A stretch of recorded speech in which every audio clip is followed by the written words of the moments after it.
हाँ तो बच्चों देखिए, इसके पहले हम लोगों ने कवि कुल गुरु कालिदासा को 3 पार्टों में पढ़ा है। अब उसके आगे चौथा पार्ट आज पढ़ेंगे। चलिए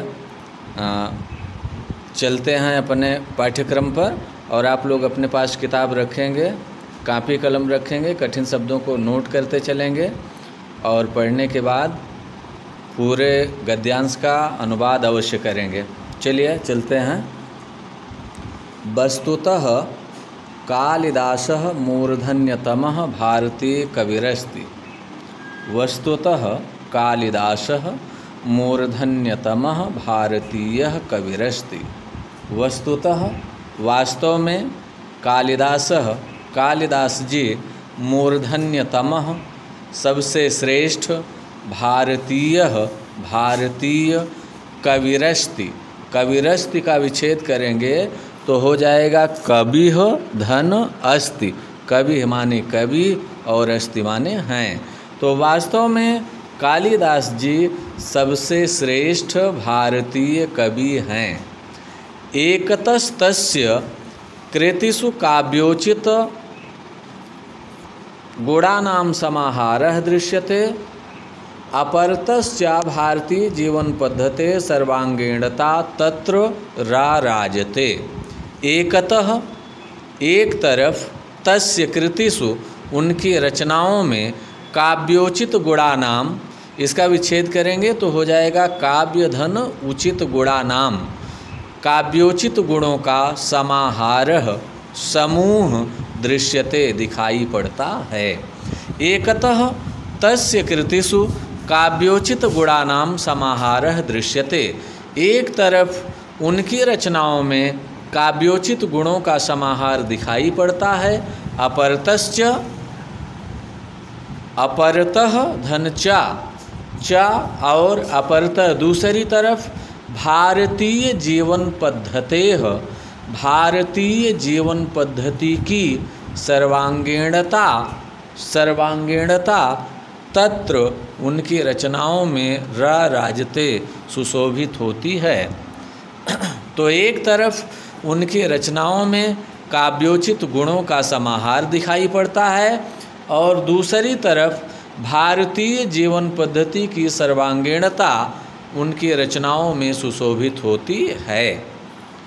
काव्योत्कर्ष दृष्टया तस्य काव्येषु मानव मनसः सूक्ष्म अनुभूतीनाम इंद्रधनुः कस्यापि सहृदयस्य चित्तम आवर्जयितुम पारयति। काव्योत्कर्ष दृष्टया, इसका विच्छेद करेंगे तो हो जाएगा काव्य धन उत्कर्ष दृष्टया। काव्य के उत्कर्ष की दृष्टि से, काव्य के श्रेष्ठता की दृष्टि से, तस्य काव्येषु उनके काव्यों में मानव मनसः मनुष्य के मन की, मानव मन की सूक्ष्मानुभूति नाम इंद्रधनुः, इसका विच्छेद करेंगे तो हो जाएगा सूक्ष्म धन अनुभूति नाम धन इंद्रधनुः। तो उन काव्योत्कर्ष की दृष्टि से उनकी रचनाओं में, उनके काव्यों में मानव मन की सूक्ष्म अनुभूतियों का इंद्रधनुष कस्यापि का विच्छेद करेंगे तो हो जाएगा कस्य धन अपि, दीर्घ संधि होगी। किसी के भी सहृदयस्य, किसी भी सहृदय व्यक्ति के चित्तावर्जयितुम, इसका विच्छेद करेंगे तो हो जाएगा चित्तम धन आवर्जयितुम। चित्तम माने चित्त को, मन को, आवर्जयितुम माने खींचने में, आकर्षित करने में, पारयति माने समर्थ होता है। तो काव्योत्कर्ष दृष्टया तस्य काव्येषु मानव मनसः सूक्ष्म अनुभूति नाम इंद्रधनुः कस्यापि सहृदयस्य चित्तम आवर्जयितुम पारयति। काव्योत्कर्ष की दृष्टि से उनके काव्यों में मानव मन की सूक्ष्म अनुभूतियों का इंद्रधनुष किसी भी सहृदय व्यक्ति के मन को आकर्षित कर सकता है। प्रकृतिरपि स्वजडत्यम विहाय सर्वत्र मानव सहचरीवाचरति प्रकृतिरपि। इसका विच्छेद करेंगे तो हो जाएगा प्रकृति धन अपि। प्रकृति भी स्वजड़त्वम अपनी जड़ता को विहाय छोड़ करके सर्वत्र हर जगह मानव सहचरी इव मनुष्य की सहचरी की भांति, मनुष्य की संगिनी की भांति आचरति आचरण करती है। प्रकृति भी इनकी रचनाओं में अपनी जड़ता को छोड़ करके हर जगह मनुष्य के साथी की तरह आचरण करती है। रघुवंशे दिग्विजय अर्थम प्रायस्थितस्य रघोः सभाजनम वन वृक्षाः प्रसून वृष्टिभिः संपादयन्ति। रघुवंशे और रघुवंश महाकाव्य में दिग्विजयार्थम, इसका विच्छेद करेंगे तो हो जाएगा दिग्विजय धन अर्थम। दिग्विजय के लिए प्रायस्थितस्य प्रस्थान करने वाले रघोः रघु के वन वृक्षाः रघु के ऊपर वन के वृक्ष प्रसून वृष्टिभिः, प्रसून माने फूलों की, वृष्टिभिः माने वर्षा के द्वारा सभाजनम संपादयन्ति स्वागत करते हैं। तो रघुवंश में दिग्विजय के लिए प्रस्थान करने वाले रघु के ऊपर जंगल के वृक्ष फूलों की वर्षा करके उनका स्वागत करते हैं। मेघे और मेघदूत में विरहोत्कंठितस्य यक्षस्य, विरह उत्कंठित यक्ष की प्रेम विह्वलतायाः अद्वितीया सृष्टि परिलक्षते। और मेघे मेघदूत में विरहोत्कंठितस्य, इसका विच्छेद करेंगे तो हो जाएगा विरह धन उत्कंठितस्य।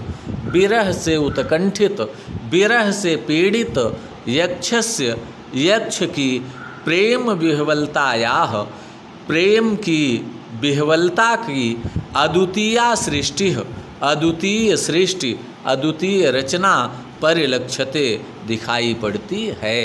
मेघदूत में विरह से पीड़ित यक्ष की प्रेम विकलता की अद्वितीय सृष्टि दिखाई पड़ती है। तत्र बाह्य अंतः प्रकृतयोः मर्म अस्प्रग वर्णनम अस्ति। तत्र वहाँ पर, मतलब उस मेघदूत नामक रचना में बाह्यंतः, इसका विच्छेद करेंगे तो हो जाएगा बाह्य धन अंतः, बाह्य और आंतरिक प्रकृतियोः, प्रकृति का मर्म अस्प्रग, मर्म स्पर्शी वर्णनम अस्ति, वर्णन है। मेघदूत में बाह्य और अंतः प्रकृति का मर्म स्पर्शी वर्णन है। कवि दृष्टया मेघः धूम ज्योति सलिल मरुतां सन्निपातो न भूत्वा एकः संवेदनशीलः मानवोपमः प्राणी अस्ति। कवि दृष्टया, कवि की दृष्टि में मेघः, मेघ बादल, धूम ज्योति सलिल मरुताम, धुएं ज्योति जल और हवा का सन्निपातो ना भूत्वा, सन्निपातो माने मिश्रण, ना भूत्वा ना होकर, एकः एक, संवेदनशीलः संवेदना से युक्त, मानवोपमः, इसका विच्छेद करेंगे तो हो जाएगा मानव धन उपमः। मानव माने मनुष्य के, उपमः माने समान, प्राणी अस्ति, प्राणी है, जीव है। तो कवि की दृष्टि में बादल, धुएं, ज्योति, जल और हवा का मिश्रण ना होकर के, कवि की दृष्टि से बादल, धुआं, ज्योति, जल और हवा का मिश्रण ना होकर के एक संवेदनशील मानव जैसा प्राणी है। सह राम गिरेह आरभ्य अलकाम यावत यस्य कस्यापि सन्निधिम लभते तस्मै हर्षोल्लासो वितरति। सह वह मेघ, वह बादल, राम गिरेह, रामगिरी से, आरभ्यालकाम, इसका विच्छेद करेंगे तो हो जाएगा आरभ्य धन अलकाम। तो सह रामगिरेह आरभ्य, वह मेघ रामगिरी पर्वत से लेकर अलकाम यावत, अलकापुरी तक, यस्य कस्यापि सन्निधिम लभते, जिस किसी का भी सन्निधि प्राप्त करता है, जिस किसी के भी पास में होता है, तस्मै, उसी को हर्षोल्लासो वितरति, हर्ष और उल्लास वितरित करता है। तो वह बादल रामगिरी से प्रारंभ करके अलकापुरी तक जिस किसी की भी सन्निधि प्राप्त करता है, उसी को वह हर्ष और उल्लास वितरित करता है। शाकुंतल नाटके पति गृह गमन काले आश्रम पादपा स्वभगिन्यै शकुंतलायै आभरणान समर्पयन्ति। शाकुंतल नाटके और अभिज्ञान शाकुंतल नाटक में पति गृह गमन काले, अपने पति के घर जाते समय, आश्रम पादपाह, आश्रम के वृक्ष, स्वाभगिन्यै, अपनी बहन के लिए, भगिन्यै में चतुर्थी विभक्ति एक वचन होगा, भगिन्यै बहन के लिए, शकुंतलायै, शकुंतलायै में भी चतुर्थी विभक्ति एक वचन होगा, शकुंतला के लिए। तो शाकुंतल नाटक में पति के घर जाते समय आश्रम के वृक्ष अपनी बहन शकुंतला के लिए आभरणानि समर्पयन्ति, आभूषण समर्पित करते हैं। शाकुंतल नाटक में पति गृह गमन के समय अपने पति दुष्यंत के घर जाते समय शकुंतला को आश्रम के वृक्ष आभूषण समर्पित करते हैं। हरिणार्भकः तस्याः मार्गावरोधम कृत्वा स्वकीयं निश्चलं प्रेम प्रकटयति। हरिणार्भकः, इसका विच्छेद करेंगे तो हो जाएगा हरिण धन अर्भकः। हरिण माने हिरण और अर्भकः माने बच्चा। तो हिरण का बच्चा, तस्याह, उसका मतलब शकुंतला का, मार्गावरोधम, मार्गावरोधम का विच्छेद करने पर हो जाएगा मार्ग धन अवरोधम।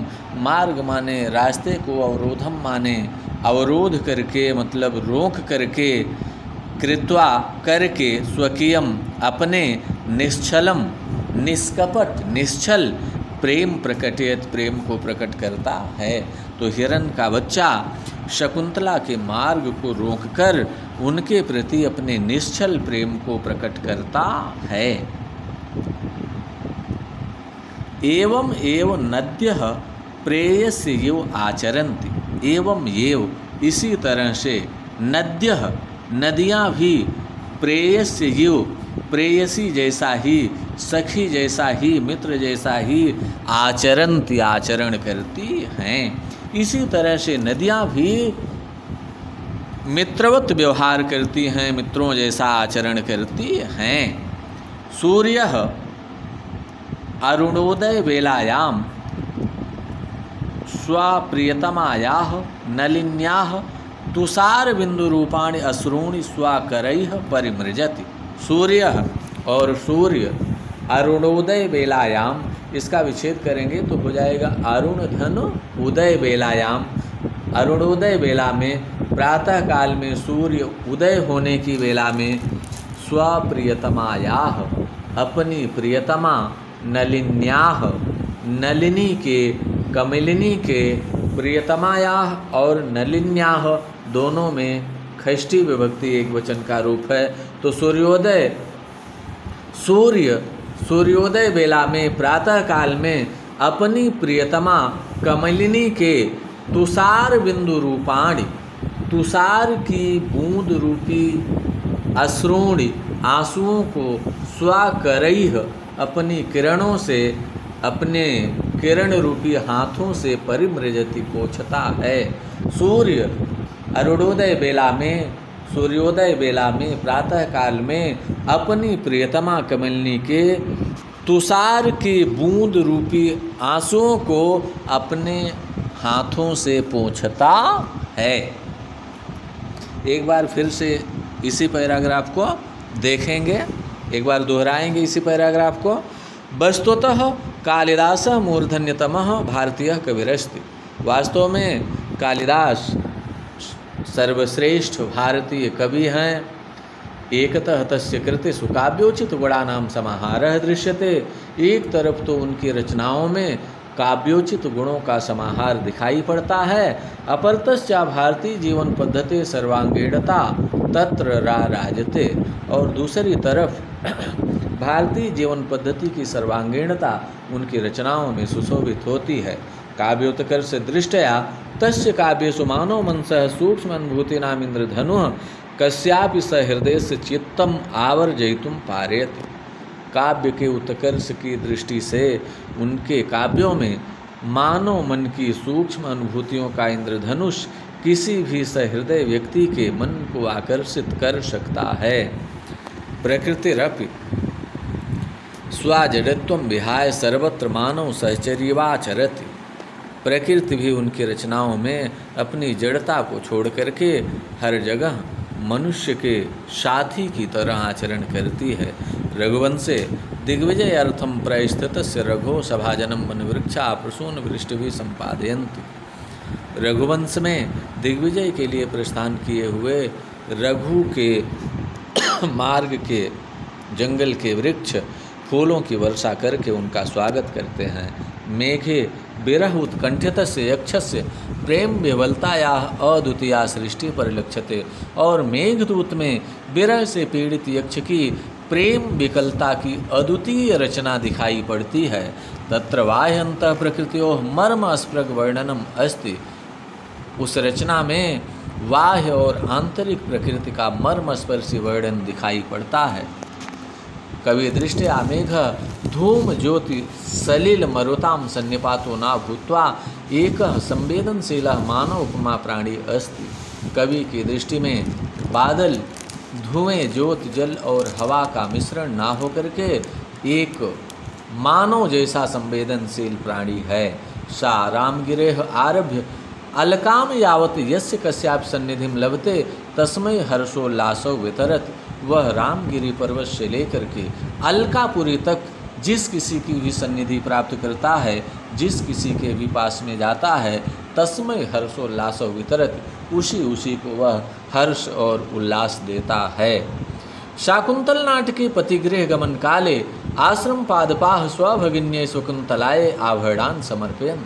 और अभिज्ञान शाकुंतल नाटक में पति के घर जाते समय आश्रम के वृक्ष अपनी वहन शकुंतला को आभूषण समर्पित करते हैं। हरिण अर्भकः तस्या मार्गावरोधम कृत्वा स्वकीयम निश्चलम प्रेम प्रकटयत। और हिरण का बच्चा शकुंतला के मार्ग को रोककर उनके प्रति अपने निश्चल प्रेम को प्रकट करता है। एवमेव नद्यः प्रेयसी आचरन्ति। इसी तरह से नदियाँ भी प्रेयसी जैसा आचरण करती हैं। सूर्य अरुणोदय बेलायाम स्वाप्रियतमायाः नलिन्याः तुषार बिंदु रूपाणि अश्रूणि स्वकरैः परिमृजति। सूर्य प्रातः काल में अरुणोदय बेला में अपनी प्रियतमा कमलिनी के तुषार बिंदु रूपी आंसुओं को अपने हाथों से पोंछता है। तो आज के लिए बस इतना ही। आप लोग इस पैराग्राफ को दोहराएंगे, इसका वाचन करेंगे, अर्थ को समझेंगे और फिर इसका हिंदी अनुवाद अपनी कॉपी में नोट करेंगे। आज के लिए बस इतना ही। कल इसके अगले भाग के साथ फिर मिलेंगे। धन्यवाद।